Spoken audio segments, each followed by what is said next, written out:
ഞാൻ ശുദ്ധമാണെങ്കിൽ മോളെ കാണുന്നത് നല്ല കണ്ണിലൂടെ ആയിരിക്കണം.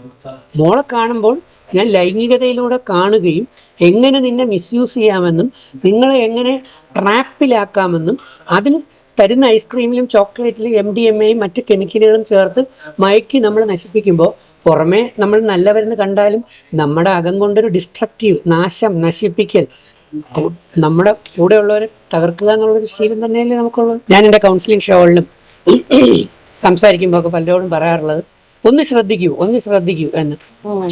അപ്പൊ നമ്മളെയൊക്കെ തന്ത വൈബ് തള്ള വൈബ് എന്ന് പറഞ്ഞ് നിങ്ങളെപ്പോലെയുള്ളവർ നമ്മളെ മാക്സിമം അടിച്ചൊതുക്കാൻ നോക്കുമ്പോൾ നിങ്ങൾ അങ്ങനെയല്ല കേട്ടോ. സബ്സിക് മീഡിയ വളരെ വാല്യൂ ഉള്ള നല്ല മെസ്സേജുകൾ കൊടുക്കുന്ന ഒരു മീഡിയ. അതുകൊണ്ടാണ് ഞാൻ ഇതിന് തയ്യാറാണ്. ബിഗ് ബോസ് പോലെയുള്ള ഷോകളിലോട്ട് വരുമ്പം നമ്മൾ ഈ സംഗതി ഇങ്ങനെ പറഞ്ഞു കഴിഞ്ഞാൽ ഉടനെ ബോഡി ഷേമിങ് എന്ന് പറഞ്ഞുകൊണ്ട് വരും. ഇന്നത്തെ സാഹചര്യം അങ്ങനെയാണ്. നമുക്കൊന്നും പറയാൻ പറ്റില്ല. ഉടനെ ബോഡി ഷേമിങ് വരും. പിന്നെ നമുക്കെതിരെ പീഡനങ്ങളാവും, അതാവും, അസ്വസ്ഥമാവും. മോൻ MBBSന്റെ എൻട്രൻസ് എഴുതിയ മോനോ മോക്കോ അഡ്മിഷൻ കിട്ടാൻ വേണ്ടി നമ്മൾ പോയിട്ട് എന്താ ചെയ്യുക? നമ്മൾ പോയിട്ട് സാത്താൻ സേവകൾ അല്ലെങ്കിൽ മറ്റു പല രീതിയിലുള്ള നേർച്ചകൾ, അല്ലെങ്കിൽ ഞാൻ 1001 തേങ്ങ അടിച്ചേക്കാം, എൻ്റെ മോക്ക് ഇന്നതിലേക്ക് കിട്ടുക. ഇത് മോൻ പഠിക്കാതെ ഏത് ശക്തിയാണെങ്കിലും മോനോ മോളോ പഠിക്കാതെ എങ്ങനെയാണ് ഇതൊക്കെ?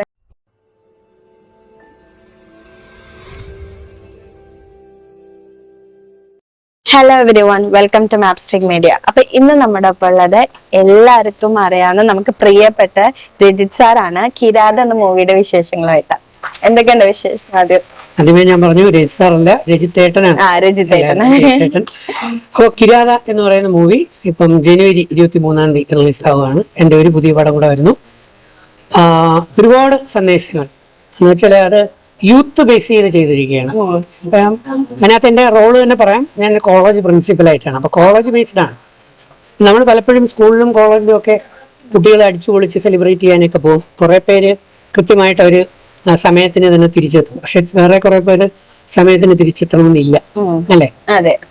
ചിലർ ചിലപ്പോൾ അടുത്ത ദിവസങ്ങളിൽ വന്നു എന്ന് വരാം, ചിലര് ഒരിക്കലും തിരിച്ചു വന്നില്ല എന്നും വരാം. അപ്പൊ ഇതിന്റെ പല വേർഷൻ അല്ലെങ്കിൽ എന്തൊക്കെ കൊണ്ടാണ് ഇങ്ങനെയൊക്കെ സംഭവിക്കുന്നതെന്ന്, ദെൻ നമ്മുടെ സമൂഹത്തിൽ നടന്നുകൊണ്ടിരിക്കുന്ന കുറെ അന്ധവിശ്വാസങ്ങൾ, അനാചാരങ്ങൾ, ഇതിന്റെ പേരും പിടിച്ച് അതിന്റെ മറ പിടിച്ചുകൊണ്ട് നടക്കുന്ന കുറേ എന്താ പറയുക അതിസാമർഥ്യം അല്ലെങ്കിൽ നിഗൂഢതകൾ നിറഞ്ഞ കുറെ പരിപാടികളുണ്ട്. ഇപ്പൊ നമ്മള് ചിലതൊക്കെ കേട്ടിട്ടുണ്ടാവും, ഈ സാത്താൻ സേവ, അതിന് നെഗറ്റീവ് എനർജി, ആന്റി ക്രൈസ്റ്റ്, അതാണ് കറക്റ്റ് വാക്ക് പറയുന്നത്, ആന്റി ക്രൈസ്റ്റ്, ഈ രക്തം കൊണ്ട് പൂജ, അതുപോലെ കുഞ്ഞിനെ അറുത്തിട്ട് പൂജ. ഇപ്പൊ എൻ്റെ വീട് ട്രിവാൻഡ്രത്ത് ഈ അടുത്തല്ല കുറച്ച് നാളിന് മുമ്പ് ആത്മാവ് ശരീരത്തിൽ നിന്ന് വിട്ടുപോകുന്നത് യൂട്യൂബിൽ എങ്ങാണ്ട് കണ്ടതിന് ശേഷം സ്വന്തം അമ്മയുടെ അച്ഛൻ്റെയും സിസ്റ്ററിൻ്റെ ഒക്കെ ആ കഴുത്തറുത്തിട്ട് ജയിലിൽ കിടക്കുന്ന ആ പയ്യന്. ബേസിക്കലി അവർക്ക് പാവം പിള്ളേരാണ്. പക്ഷെ ഈ ചിലതിൻ്റെ അഡിക്ഷനിലും അല്ലെങ്കിൽ വേണ്ടാത്ത കുറെ കാര്യങ്ങൾ ചകഞ്ഞു നോക്കാനുള്ള ഒരു അന്വേഷണ ത്വര കൊണ്ടെത്തിക്കുന്നത് ഭീകരമായ തകർച്ചകളാണ്. അതുകൊണ്ടാണ് മുമ്പ് പലപ്പോഴും ഞാൻ എൻ്റെ കൗൺസിലിംഗ് ഷോകളിലും സംസാരിക്കുമ്പോൾ ഒക്കെ പലരോടും പറയാറുള്ളത് ഒന്ന് ശ്രദ്ധിക്കൂ എന്ന്. അപ്പൊ നമ്മളെയൊക്കെ തന്ത വൈബ് തള്ള വൈബ് എന്ന് പറഞ്ഞ് നിങ്ങളെപ്പോലെയുള്ളവര് നമ്മളെ മാക്സിമം അടിച്ചൊതുക്കാൻ നോക്കുമ്പോൾ നിങ്ങൾ അങ്ങനെയല്ല കേട്ടോ. സബ്സിക് മീഡിയ വളരെ വാല്യൂ ഉള്ള നല്ല മെസ്സേജുകൾ കൊടുക്കുന്ന ഒരു മീഡിയ. അതുകൊണ്ടാണ് ഞാൻ ഇതിന് തയ്യാറാണ്. അപ്പോൾ നമ്മൾ അത് കൊടുക്കുന്നത് എന്തുകൊണ്ടാണെന്ന് വെച്ചാൽ എപ്പോഴും എൻ്റെ ഏത് ടോക്ക് എടുത്താലും ഞാൻ ചെയ്യുന്ന പല വർക്കുകൾ എടുത്താലും ഫ്യൂച്ചർ തലമുറയ്ക്ക് വേണ്ടിയാണ്, കരുതലാണ്. ഞാൻ ഒരു നോ പറഞ്ഞാൽ അല്ലെങ്കിൽ ഇത്രയും തടിയൊന്ന് കുറയ്ക്കാൻ നോക്കുക. കാരണം കുറച്ച് കഴിയുമ്പോഴത്തേക്ക് മുട്ടുവേദന, റുമാറ്റിക് ആർത്രൈറ്റിസ്, വേറെ ഒരുപാട് പ്രോബ്ലം ഉണ്ടാകും. ബോഡി ഒന്ന് കുറച്ചുകൂടെ ഒന്ന് വെയിറ്റ് കുറയ്ക്കുന്നത് നല്ലതായിരിക്കും എന്ന് നമ്മൾ പറയുന്നത് എന്തിനു വേണ്ടിയാണ്? അത് നല്ലതിന് വേണ്ടിയാണ്, കെയറാണ്. എന്നാൽ ഇപ്പോൾ ബിഗ് ബോസ് പോലെയുള്ള ഷോകളിലോട്ട് വരുമ്പം നമ്മൾ ഈ സംഗതി ഇങ്ങനെ പറഞ്ഞു കഴിഞ്ഞാൽ ഉടനെ ബോഡി ഷേമിങ് എന്ന് പറഞ്ഞുകൊണ്ട് വരും. ഇന്നത്തെ സാഹചര്യം അങ്ങനെയാണ്. നമുക്കൊന്നും പറയാൻ പറ്റില്ല. ഉടനെ ബോഡി ഷേമിങ് വരും. പിന്നെ നമുക്കെതിരെ പീഡനങ്ങളാവും, അതാവും, അസ്വസ്ഥമാവും. പക്ഷെ കിരാത എന്ന് പറഞ്ഞ സിനിമയിൽ നമ്മളിപ്പോൾ കേരളത്തിൽ, നമ്മുടെ നാട്ടിലും ലോകത്തും നടന്നുകൊണ്ടിരിക്കുന്ന കുറേ അന്ധവിശ്വാസങ്ങൾ, കുറേ അനാചാരങ്ങൾ, തട്ടിപ്പുകൾ, അതിന് എതിരെയുള്ള ജനങ്ങളെ, കുട്ടികളെ, യൂത്തിനെ ബോധവൽക്കരിക്കണം, ഫാമിലിയെ ബോധവൽക്കരിക്കാൻ വേണ്ടിയുള്ള നല്ലൊരു പടമാണ്. ഇപ്പൊ പൊതുവെ ഇപ്പൊ നമ്മൾ പറയല്ലോ അന്ധവിശ്വാസങ്ങൾ എന്ന് പറയുമ്പോൾ നമുക്ക് മലയാളികൾ മൊത്തത്തിൽ പറയുകയാണെങ്കിൽ ഇന്ത്യ എന്ന് പറയുമ്പോൾ തന്നെ ഒരുപാട് കൾച്ചർ ഉള്ളത്. അപ്പൊ ഈ അന്ധവിശ്വാസങ്ങൾ അതിന്റെ ഒരു പാർട്ടാണ്. പല പൂജകള് അല്ലെങ്കിൽ പല കാര്യങ്ങൾ നമ്മൾ തന്നെ ഒരുപാട് വീഡിയോസ് കണ്ടിട്ടുണ്ട്. ചിലതൊക്കെ ഇപ്പൊ രജിതേട്ടൻ ഒരു ദൈവവിശ്വാസിയും കൂടിയാണ്. അതെ. അപ്പൊ അതിൽ അന്ധവിശ്വാസം എന്നുള്ളൊരു സംഭവത്തിനെ പറ്റി എന്താ പറയുന്നത്? തീർച്ചയായും നല്ലൊരു ക്വസ്റ്റ്യൻ ആണ്. കാരണം ഞാൻ ദൈവവിശ്വാസിയാണ്. അപ്പം നമുക്ക് നോക്കാം, പോസിറ്റീവ് എനർജി അല്ലെങ്കിൽ പോസിറ്റിവിറ്റിയാണ് ദൈവം എന്ന് സങ്കല്പിക്കുന്നതല്ല സത്യം. കാരണം പുള്ളി ക്രിയേറ്റ് ചെയ്തതാണ്, അല്ലെങ്കിൽ ഈ ശക്തിയാണ് ഈ പ്രപഞ്ചം ക്രിയേറ്റ് ചെയ്തത്, ഈ ഭൂമിയെ ക്രിയേറ്റ് ചെയ്തത്. ഇവിടെ ജീവന് വേണ്ട എല്ലാ സാഹചര്യങ്ങളുമായിട്ടുള്ള വായു, വെള്ളം, അല്ലെ, എല്ലാ കണികകളും ഇവിടെ സൃഷ്ടിച്ച് നമുക്ക് തന്നു. അപ്പം പുള്ളി എന്തായാലും ഡിസ്ട്രക്ടർ അല്ല, ക്രിയേറ്ററാണ്. എല്ലാം ക്രിയേറ്റ് ചെയ്ത് തന്നു. എന്നാൽ ന്യൂക്ലിയർ ബോംബ് കണ്ടുപിടിക്കുന്ന ആരാ? നമ്മള്, അല്ലേ? ഭയങ്കര ബങ്കർ ബസ്റ്റർ മിസൈലുകൾ അല്ലെങ്കിൽ കൂടെയുള്ള സഹോദരങ്ങളെ ഏത് രീതിയിൽ നശിപ്പിക്കാം എന്നുള്ള രീതിയിൽ എന്ന് വെച്ചാൽ ഈ ഇവിടുത്തെ സഹോദരനല്ല ഞാൻ പറഞ്ഞത്, ഉദ്ദേശിച്ചത് ലോകരാജ്യങ്ങൾ. ലോക സംസ്ഥ സുഖിനോ ഭവന്തോ ആണ് എൻ്റെ പ്രിൻസിപ്പിൾ. പക്ഷെ ഒരു രാജ്യം മറ്റൊരു രാജ്യത്തിനെ തകർക്കാൻ വേണ്ടി കോടിക്കണക്കിന് രൂപയുടെ വെപ്പൺ ആയുധങ്ങളാണ് ഉണ്ടാക്കി വെച്ചിരിക്കുന്നത്, അല്ലേ? അതിൽ ചിലരുണ്ടാക്കി വെച്ചിരിക്കുന്ന ജൈവായുധം എന്ന് പറയുന്ന ആയുധമാണ്. എന്ന് പറഞ്ഞാൽ ആ ജൈവായുധം പൊട്ടിച്ചു കഴിഞ്ഞാൽ വൈറസുകളും മാരകമായ ബാക്ടീരിയകളും രോഗങ്ങൾ കൊണ്ട് നിറച്ച് എതിർ രാജ്യത്തിലുള്ള വ്യക്തികളുടെ രോഗികളാക്കി. ഇപ്പൊ കൊറോണ വൈറസ് വന്നതുപോലെ കംപ്ലീറ്റ് നശിപ്പിക്കുക. ഇതൊരു ഈവിൾ ഇഫക്റ്റ് ആണ്, അല്ലേ? അതിനൊരു ദൈവിക ഇഫക്റ്റ് എന്ന് പറയാൻ പറ്റൂലല്ലോ. പക്ഷെ ഇപ്പൊ നമ്മുടെ ഇവിടുത്തെ ഒരു കൾച്ചർ വെച്ചിട്ട് ഇപ്പൊ എന്റെ വീട്ടിൽ പറയുകയാണെങ്കിൽ സന്ധ്യ കഴിഞ്ഞാൽ കിടക്കാൻ പാടില്ല, നഖം വെട്ടാൻ പാടില്ല, മുടി ജീവം, അങ്ങനെ കുറെ കാര്യങ്ങൾ. അതെന്തുകൊണ്ടാന്ന് പറഞ്ഞാൽ അതിലേക്ക് വരികയാണ്. അപ്പൊ നമ്മുടെ കുറെ വിശ്വാസങ്ങൾ, ആ വിശ്വാസങ്ങൾ എപ്പോഴും നല്ലതിന് വേണ്ടിയാണ്. ഈ അന്ധവിശ്വാസം എന്ന് പറയുന്ന കുറെ എണ്ണം ഈ വിശ്വാസം ഓവറായി പോകുമ്പോൾ എന്ത് ഓവറായ പ്രോബ്ലമാണ്. ഒരു ദൈവിക ശക്തിയുണ്ട്, നമ്മുടെ എല്ലാവരുടെയും തിരിച്ചുപോക്ക് ആ യൂണിവേഴ്സൽ ഫ്ലോയിലേക്കാണ്. യൂണിവേഴ്സൽ ഒരു ഫ്ലോ ആണ്, നമ്മളൊരു എനർജി കണ്ടന്റ് ആണ്. നമ്മുടെ തലയ്ക്കകത്ത്, നമ്മുടെ ബോഡിക്കകത്ത് ഒരു എനർജി ഉണ്ട്, ഊർജം. ആ ഊർജം നമ്മൾ മരിച്ചു എന്ന് പറയുന്ന സമയത്ത്, ഏതൊരു വ്യക്തി മരിച്ചു എന്ന് പറയുമ്പോഴും ആ ഊർജം നമ്മുടെ ബോഡിയിൽ നിന്ന് പുറത്തേക്ക് പോകണം. ഈ പോകുന്ന ഊർജം അൾട്ടിമേറ്റ് ഊർജത്തിലേക്ക് ലിങ്ക് ചെയ്യണം. ആ അൾട്ടിമേറ്റ് ഊർജത്തിലേക്ക് ലിങ്ക് ചെയ്യണമെങ്കിൽ വളരെ സിമ്പിൾ കോമൺ സെൻസ് മതി. ആ അൾട്ടിമേറ്റ് ഊർജം എന്ന് പറയുന്നതും നമ്മളിൽ നിന്ന് പുറത്തു വരുന്ന ഊർജവും same wave length, same matching ആയിരിക്കണം, വേണ്ടേ?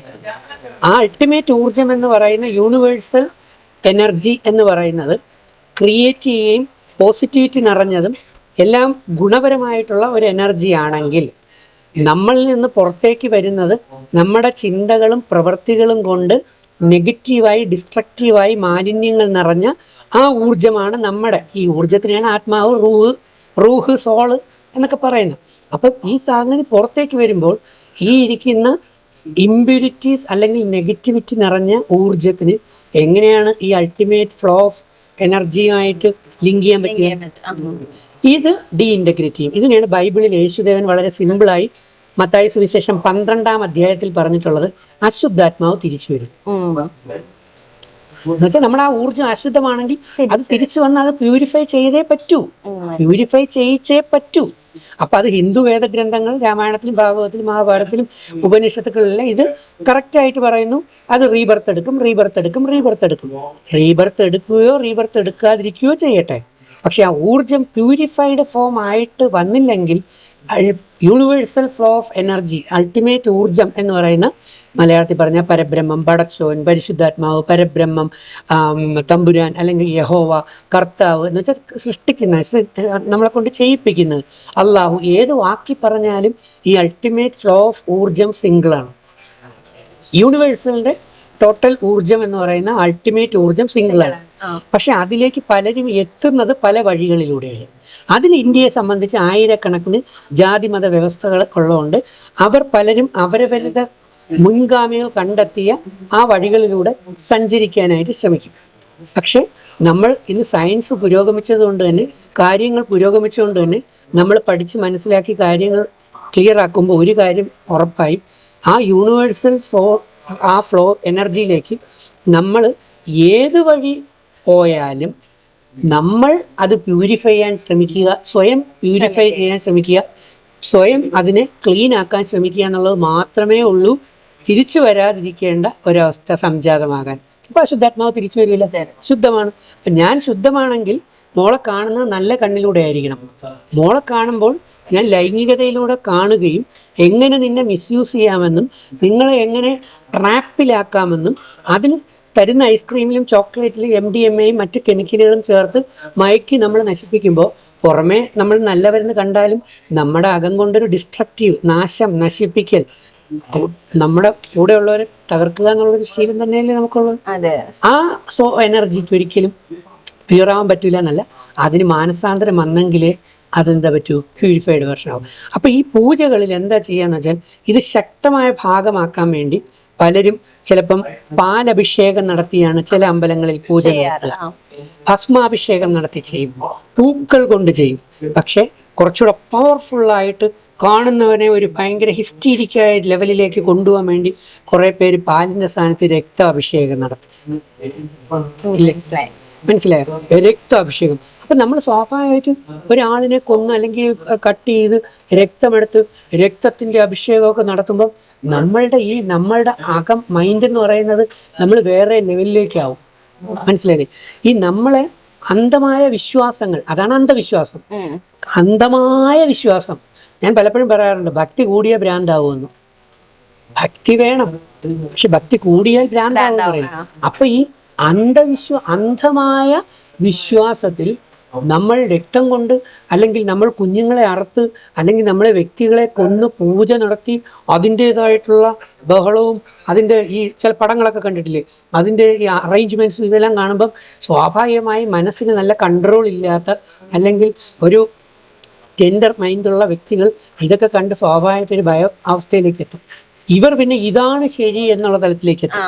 ഇതാണ് അന്ധവിശ്വാസം കയറ്റിപ്പിടിക്കുന്ന സാധനം. അപ്പം അവരോട് അത് നടത്തുന്ന ഉഡായിപ്പായിട്ടുള്ള ചിലർ ഉഡായിപ്പായിട്ടുള്ള ചിലർ പറയും, നിങ്ങളുടെ കുടുംബത്തിന് ഭയങ്കരമായ ഐശ്വര്യം വരണമെങ്കിൽ അവിടെ ഒരു കുഞ്ഞിനെ ബലി നൽകണം.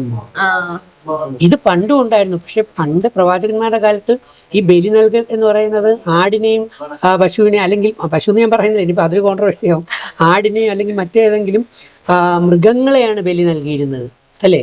പക്ഷെ ഞാൻ അന്നും ഇന്നും അതിനെ എതിർക്കുന്നു. കാരണം മൃഗം പോലെ ഒരു ജീവിയാണ്, അല്ലേ? നമ്മളെപ്പോലെ ഒരു ജീവിയാണ്, വാഗൊണ്ട് സംസാരിക്കാൻ പറ്റുന്നില്ലല്ലോ.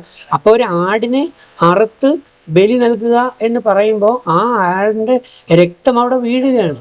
അപ്പം അതൊരു ശുദ്ധമാണോ അശുദ്ധമാണോ എന്ന് എന്നോട് ചോദിച്ചാൽ, അങ്ങനെ മൃഗങ്ങളെ കൊന്നുപോലും പൂജ നടത്തുന്നത് തെറ്റാണ്, അത് അശുദ്ധമാണെന്ന് വിശ്വസിക്കുന്ന ആളാണ്. അത് തന്നെയാണ് വേദഗ്രന്ഥങ്ങളിലും പറഞ്ഞത്. ശരി. അപ്പൊ നേരത്തെ പറഞ്ഞല്ലോ ഭക്തി മൂത്ത് പ്രാന്താവുന്ന ഒരുപാട് പേരുണ്ടെന്ന്. ഈ ശരിക്കും പറഞ്ഞാല് പല വിശ്വാസങ്ങളും അല്ലെങ്കിൽ ഇപ്പൊ പല പൂജകളും നമ്മൾ സാധ്യതയ്ക്ക് വേണ്ടിയിട്ടാണ് ചെയ്യണത്. അതിപ്പോ ഒരു ലിമിറ്റ് വിട്ടിട്ട് ഒരു അത്യാഗ്രഹം അല്ലെങ്കിൽ ഒരു ക്യൂരിയോസിറ്റി എന്നൊരു നിലയിലേക്ക് എത്തുമ്പോഴാണ് ഇങ്ങനത്തെ കുറെ കാര്യങ്ങളൊക്കെ പല ആൾക്കാരും പോകുന്നതെന്ന് എനിക്ക് തോന്നിയിട്ടുള്ളത്. ഇപ്പൊ നമ്മുടെ ഇവിടെ തന്നെ ഒരുപാട് കേസുകളുണ്ട് ഇങ്ങനെ നരബലി നടത്തി എന്നൊക്കെ പറഞ്ഞിട്ട്, കുഴിച്ചിട്ടു എന്നൊക്കെ പറഞ്ഞിട്ട്. അപ്പൊ അതിനെ പറ്റിയിട്ട് എന്താ പറയാനുള്ളത്? ഇതും നല്ലൊരു ക്വസ്റ്റ്യൻ ആണ് കേട്ടോ. എന്ന് വെച്ചാല് നമ്മൾ കാര്യസാധ്യത്തിന് വേണ്ടിയാണ് കുറുകു വഴികൾ സാധിക്കുക. മോൻ MBBSന്റെ എൻട്രൻസ് എഴുതിയ മോക്കോ അഡ്മിഷൻ കിട്ടാൻ വേണ്ടി നമ്മൾ പോയിട്ട് എന്താ ചെയ്യുക?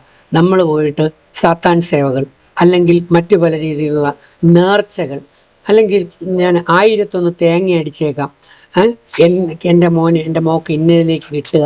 ഇത് മോൻ പഠിക്കാതെ, ഏത് ശക്തിയാണെങ്കിലും മോളോ പഠിക്കാതെ എങ്ങനെയാണ് ഇതൊക്കെ? അപ്പം നമ്മൾ അത് ചെയ്യുകയും പഠിക്കുകയും നന്നായി പഠിക്കുകയും ആത്മാർത്ഥമായി നമ്മളുടെ മനസ്സ്, ആത്മാവ്, ഹൃദയം കൊണ്ട് അകം ശുദ്ധമാണെങ്കിൽ നമ്മൾ പ്രാർത്ഥിച്ചാൽ മാത്രം മതി. ആ യൂണിവേഴ്സൽ സോഴ്സ് ഓഫ് എനർജി എന്ന് പറയുന്ന അൾട്ടിമേറ്റ് പവർ, ഈ പ്രപഞ്ചത്തിൻ്റെ ശക്തി നമ്മുടെ പ്രാർത്ഥനയുമായി ലിങ്ക് ചെയ്യും. പക്ഷേ നമ്മൾ കൂടോത്രം ചെയ്യുകയാണ്. ചില സിനിമകളിലൊക്കെ കണ്ടില്ലേ, മുട്ടയിൽ കൂടോത്രം നടത്തുക, കുടത്തിൽ കൂടോത്രം നടത്തുക, അന്യൻ മുടിഞ്ഞു പോകാൻ വേണ്ടി കൂടോത്രം നടത്തുക. അപ്പം ഇങ്ങനെയെല്ലാം ചെയ്യുന്ന സാധനങ്ങൾക്ക് താൽക്കാലിക ഇഫക്റ്റുകൾ ഉണ്ടെന്നാണ് കുറേ പേര് പറയുന്നത്. അതുപോലെ തന്നെ ദൃഷ്ടിദോഷം, ശത്രുദോഷം, അതുപോലെ തന്നെ ഗ്രഹദോഷങ്ങൾ, അത് ഗ്രഹത്തിൻ്റെ ഒരു ഇഫക്റ്റ് എന്ന് പറയുന്നത് ഞാൻ പൂർണ്ണമായി വിശ്വസിക്കുന്നു.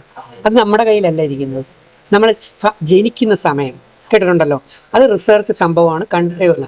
ഇപ്പം മോഹൻലാൽ എന്ന് പറയുന്നത് നമ്മുടെ പ്രിയങ്കരനായ ലാലേട്ടൻ, അദ്ദേഹം ജനിച്ച സമയം ഏറ്റവും ബെസ്റ്റ് ടൈം ആയതുകൊണ്ടാണ് അദ്ദേഹം ഇങ്ങനെ കത്തിജ്വലിച്ച് നിൽക്കുന്നത്. നമുക്ക് പലർക്കും അല്ലെങ്കിൽ മറ്റുള്ളവർക്ക് പലപ്പോഴും അത് ജ്വലിച്ച് കയറി വരാൻ പറ്റാത്തത്. ഇപ്പം എൻ്റെ സമയദോഷം കൂടെ ചേർന്നിട്ടാണ് ബിഗ് ബോസ് 2020 ലോകം മൊത്തം ഇളവി എല്ലാവരും മെജോറിറ്റി എന്നെ സപ്പോർട്ട് ചെയ്തു. ഭയങ്കര ഹൈപ്പിൽ യൂറോപ്യൻ പര്യടനം, ഗൾഫ് പര്യടനം, മീറ്റപ്പുകൾ, ഇങ്ങനെ ഗംഭീരമായ സംഭവം നിങ്ങൾക്കൊക്കെ അറിയാം. റെഡിയാക്കി വെച്ച് നമ്മൾ പുറത്തോട്ട് വന്നത് കൊറോണയുടെ അകത്തേക്കാണ് ഇല്ലേ.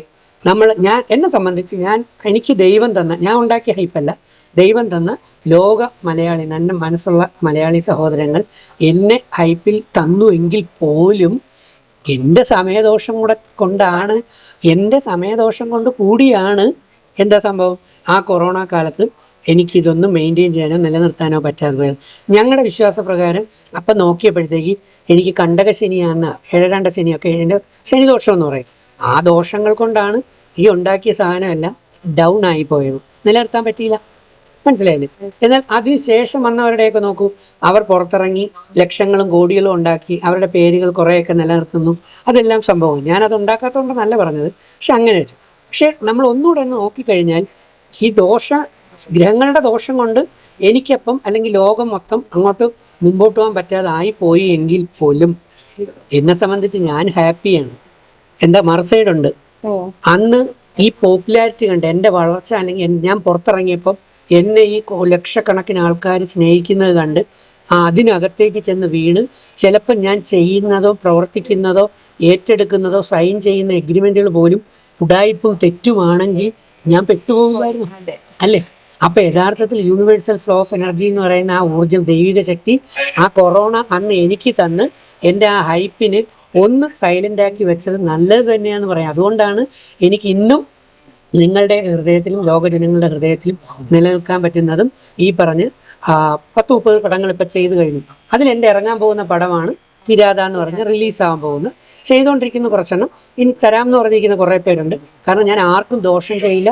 എനിക്ക് വേഷം തരുന്ന, ഇപ്പം കിരാത എന്ന് പറയുന്ന ഈ സിനിമയുടെ എനിക്ക് തന്ന പ്രൊഡ്യൂസർ, ഡയറക്ടർ, അവർ എനിക്ക് തന്ന ആ വേഷം അത് ഞാൻ ചെയ്തു കഴിഞ്ഞിട്ട് പൊടിയും തട്ടി പോകലില്ല. ആ പ്രൊഡ്യൂസർ, ഡയറക്ടർക്ക് ആ സിനിമ പ്രൊമോഷൻ നടത്തി ഇതിൻ്റെ കണ്ടന്റുകൾ ജനങ്ങളിലേക്ക് എത്തിച്ച് അത് റിലീസ് ചെയ്യുന്നത് വരെ ഞാൻ കൂടെ നിൽക്കും. അതിനെയാണ് നന്ദി എന്ന് പറയുക. അൽ അമീൻ എന്ന് നമ്മൾ പ്രവാചകനെ പറയുന്ന പോലെ ഞാനൊരു അൽ അമീൻ ആവാൻ പരിശ്രമിച്ചുകൊണ്ടിരിക്കുന്ന ആളാണ്. ഇന്നുവരെങ്കിലും ഞാൻ പറഞ്ഞ ഏതെങ്കിലും വാക്ക് കള്ളമാണെന്നോ ചതിയാണെന്നോ തെറ്റാണെന്നോ മറ്റൊരാളിന് ദോഷം ചെയ്യുന്നതാണെന്നോ കേട്ടിട്ടുണ്ടോ? ബിഗ് ബോസ് സീസൺ 2 എന്നോടൊപ്പമുള്ള ഏതെങ്കിലും മത്സരാർത്ഥികൾക്കെതിരെ ഞാൻ അനാവശ്യം പറയുകയോ തെറി വിളിക്കുകയോ ചീത്ത ബഹളം വയ്ക്കുകയോ മോശക്കാരായി അവരെ ഞാൻ ചിത്രീകരിക്കുകയോ അങ്ങനെ നെഗറ്റീവായി എന്തെങ്കിലും ഞാൻ ചെയ്തോ? ഒരെണ്ണമെങ്കിലും മ്യൂട്ട് ചെയ്ത് ബിഗ് ബോസ് ഷോ കാണിച്ചിട്ടില്ല. അത് കഴിഞ്ഞ് പുറത്തിറങ്ങിയിട്ട് എൻ്റെ കൂടെയുള്ള സഹോദരങ്ങളെ അല്ലെങ്കിൽ മത്സരാർത്ഥികൾക്ക് അവരെ സൈബർ അറ്റാക്ക് ചെയ്യരുത്, സൈബർ ബുള്ളിങ് ചെയ്യരുതെന്ന് ഞാൻ 2 വീഡിയോ ഇട്ടത് എൻ്റെ യൂട്യൂബ് കിടപ്പുണ്ട്, ലക്ഷക്കണക്കിന് കണ്ടത് അല്ലേ. അപ്പം നമ്മൾ മറ്റൊരാൾക്ക് ഗുണം ഉണ്ടാകുന്ന രീതിയിൽ പ്രവർത്തിക്കുന്നു. ഇപ്പം കിരാത എന്ന് പറയുന്ന ഈ സിനിമയിലൂടെ പ്രൊഡ്യൂസറും ഡയറക്ടറും കൊടുക്കാൻ ഉദ്ദേശിക്കുന്ന മെസ്സേജ് എന്ന് പറയുന്നത് സമൂഹത്തിലെ കുട്ടികൾ, വ്യക്തികൾ അന്ധവിശ്വാസങ്ങളിലും അനാചാരങ്ങളിലും പെട്ടും മറ്റ് രീതിയിൽ കറക്കവും സെലിബ്രേഷൻസ്. ഇപ്പം ഒരു എക്സാമ്പിൾ പറഞ്ഞാൽ ഗോവയിൽ കറങ്ങാൻ പോയി, പക്ഷെ അടിച്ച് ഫിറ്റായി അല്ലെങ്കിൽ എന്തെങ്കിലുമൊക്കെ ലഹരി കയറ്റിയിട്ട് നേരെ കടലിലേക്ക് എടുത്ത് ചാടുക. കടലിന് അവിടെ സമയം കുഴി ഉണ്ടായിരുന്നു, കടലിൽ പോയി പിന്നെ ഒരിക്കലും തിരിച്ചു വരില്ല അല്ലേ. അപ്പൊ ആഘോഷങ്ങൾ നല്ലതാണ്. അത് ശ്രദ്ധാപൂർവം നമ്മൾ വിനിയോഗിക്കുകയാണെങ്കിൽ നമുക്ക് 100 വർഷം നന്നായിട്ട് ജീവിക്കാനും ജീവിതം മൊത്തം നല്ല കൺട്രോൾഡ് ആഘോഷ രീതിയിൽ പോകാനും പറ്റും. അതുകൊണ്ടാണ് വേദഗ്രന്ഥങ്ങളിൽ പറഞ്ഞത്, ഗീതയിൽ പറഞ്ഞത്, അങ്ങനെ ആഘോഷങ്ങളും വിജയങ്ങളും ഒരുപാട് വരുമ്പോൾ അമിതമായി ആഘോഷിക്കാതിരിക്കുക. ദുഃഖങ്ങളും വരും, അങ്ങനെ ഭയങ്കര ദുഃഖങ്ങൾ വരുമ്പോൾ അമിതമായി ദുഃഖിക്കാതിരിക്കുക. ഒരു കുഴിയുണ്ടെങ്കിൽ എന്തുണ്ട്, ഒരു കുഞ്ഞുണ്ട്. അപ്പൊ നമ്മൾ ശ്രദ്ധിച്ചാണ് പോകുന്നെങ്കിൽ കുന്നീന്ന് താഴെ വീഴൂല അല്ലേ. അപ്പൊ ഈ പറഞ്ഞ പോലെ സിനിമ ജനുവരി 23 റിലീസ് ആണ്. അപ്പൊ നമ്മുടെ ഓഡിയൻസിനോട് എന്താ പറയുന്നത്, എന്ത് മെസ്സേജ് ആണ് കൊടുക്കാനുള്ളത്? തീർച്ചയായിട്ടും മെപ്സ്റ്റിക് മീഡിയയുടെ എല്ലാ പ്രേക്ഷകരും ഞാൻ ഈ പറഞ്ഞ കാര്യങ്ങൾ സത്യമാണ്. ഞാൻ എപ്പോഴും പറയുന്ന കാര്യങ്ങൾ സത്യമാണ്. ഞാൻ പഠിച്ചിട്ടും മനസ്സിലാക്കിയിട്ടും പറയുന്ന കാര്യങ്ങളാണ്.